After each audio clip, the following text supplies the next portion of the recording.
একটি মেয়েকে পটাবার জন্য আমি বিতর্ক করেছিলাম। কিন্তু আজকে তোমরা এসছো, কেউ প্রধানমন্ত্রী হবা, কেউ হিলারি হবা। কি ভয়ঙ্কর মিথ্যা কথা! কারণ আমি একটি মেয়েকে শুধু পটাতে চেয়েছিলাম। কি দিয়ে? বিতর্ক দিয়ে। সে আমাকে পাত্তা দেয় না, সে আমার দিকে তাকায় না। আমি তখন অষ্টম শ্রেণীতে পড়ি, শুধু তার দিকে একবার তাকাবো, কি সেই কৌশল, কিন্তু সে তাকায় না। পরে ভাবলাম বিতর্ককে আশ্রয় করি, সেখানে যদি দাঁড়ায় তাহলে মেয়েটি মনে হয় আমার দিকে তাকিয়েই থাকবে। এই আশায় আমি বিতর্ক করেছিলাম। এরকম আশা নিয়ে একবার আমি সিলেট যাচ্ছিলাম। তখন আমি আর অষ্টম শ্রেণীর বালক নই, এয়ারপোর্ট স্টেশন থেকে উঠেছি। তো যাওয়ার সময় ট্রেন, সকালে সিলেটের ট্রেন, আমি উঠলাম। উঠে আমার সিটে গেলাম, দেখি আমার একটি সিট, সামনে আরেকটি সিট, মানে ডাবল ডাবল না। পরে কেউ আসে না, পরে একটি মেয়ে আসে এবং মেয়েটি সামনে বসার পর আমি একটু সতেজ হয়ে গেলাম। পুরুষের মন তো।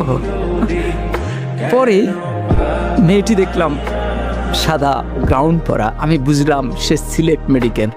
তাহলে ভাবলাম যা, মান সম্পন্নই হয়েছে। এরপরে ট্রেন এগিয়ে যাচ্ছে, আমার মনে কত কিছু আসে, কত ভাবনা আসে, কিন্তু আমি তো কথা বলতে পারতেছি না, খুব আনইজি বোধ করছি। কি করব? ট্রেন যায় ভিড়লো আখাউড়া স্টেশন। তো পরে আমি আখাউড়া স্টেশনে গেলাম। যাওয়ার পর হঠাৎ আমি তো মেয়েটার দিকে তাকানোর চেষ্টাই করি, কিন্তু মেয়েটা করে কিনা আমি ঠিক বুঝি না। তো হঠাৎ করে একজন আসলেন, এসে বললেন, ভাই লাগবে? আমি বললাম না, আমার তো খেয়াল ওই মেয়েটির দিকে। এরপরে উনি একটু দূরে গিয়ে দাঁড়ালেন। এবার আরেকজন আসলেন, উনি এসে বললেন লাগবে? আমি বললাম না। এবার উনিও গিয়ে দাঁড়ালেন, কেউ যাচ্ছেন না। তৃতীয় একজন একটু মোটা, সে আরেকটু ধমকের সুরে, লাগবে? আমি বললাম না।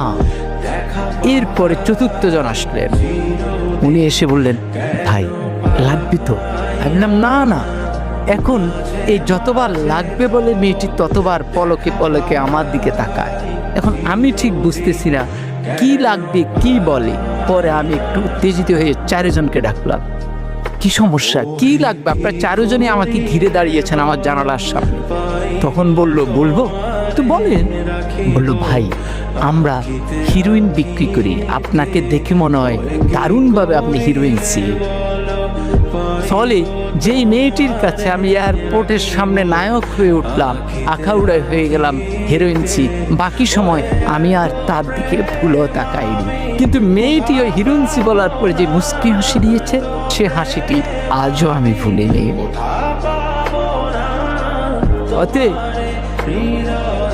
অতএব বিতর্ক ঠিক এই জায়গায়, ওই সূক্ষ্ম হাসিটি সুন্দরভাবে মনে রাখবার জন্য আজকে আমরা তোমাদেরকে ডেকেছি। জোর করে মেয়েটিকে উঠিয়ে নেওয়ার জন্য নয়, তার ওই সুন্দর হাসি নিয়ে আমি আমার জীবন পার করে দিচ্ছি। বিতর্ক আমাকে এই জায়গায় শিক্ষাটা দিয়েছে। বুঝতে পেরেছো?